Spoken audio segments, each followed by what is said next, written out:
بسم اللہ الرحمن الرحیم۔ السلام علیکم ورحمۃ اللہ وبرکاتہ۔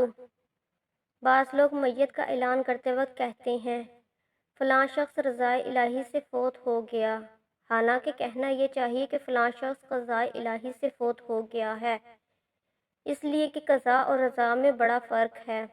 قضاء کا معنی تقدیر الہی، نوشۂ تقدیر، فیصلہ، اتفاق یا حادثہ ہے، جبکہ رضا کا معنی مرضی، خوشنودی اور خوشی ہے۔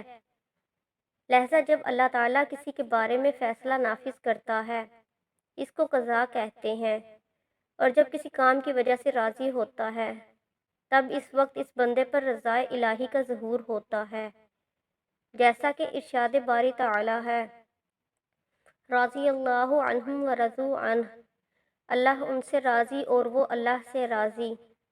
ایک اور مقام پر فرمایا لقد رضی اللہ عن المؤمنین، بے شک اللہ راضی ہوا ایمان والوں سے۔ ارشاد باری تعالیٰ ہے وَرَضِيتُ لَكُمُ الْإِسْلَامَ دِينًا، اور تمہارے لیے اسلام کو دین پسند کیا۔ مزید فرمایا وَلَوْ أَنَّهُمْ رَضُوا مَا آتَاهُمُ اللَّهُ وَرَسُولُهُ، اور کیا اچھا ہوتا اگر وہ اس پر راضی ہوتے جو اللہ اور رسول نے ان کو دیا۔ یہ رہا قرآن مجید میں رضا کا استعمال۔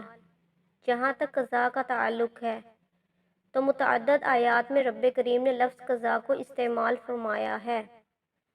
ان کو دیکھ کر پتہ چلتا ہے کہ لفظ قضا کا معنی و مفہوم کیا ہے۔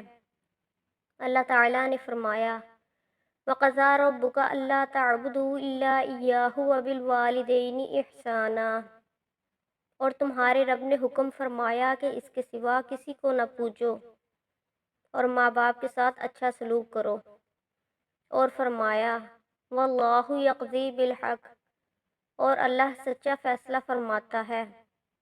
مزید فرمایا فَلَمَّا قَضَيْنَا عَلَيْهِ الْمَوْتَ، پھر جب ہم نے اس پر موت کا حکم بھیجا۔ ان تمام آیات بینات سے رضا اور قضا کا معنی کھل کر سامنے آ گیا۔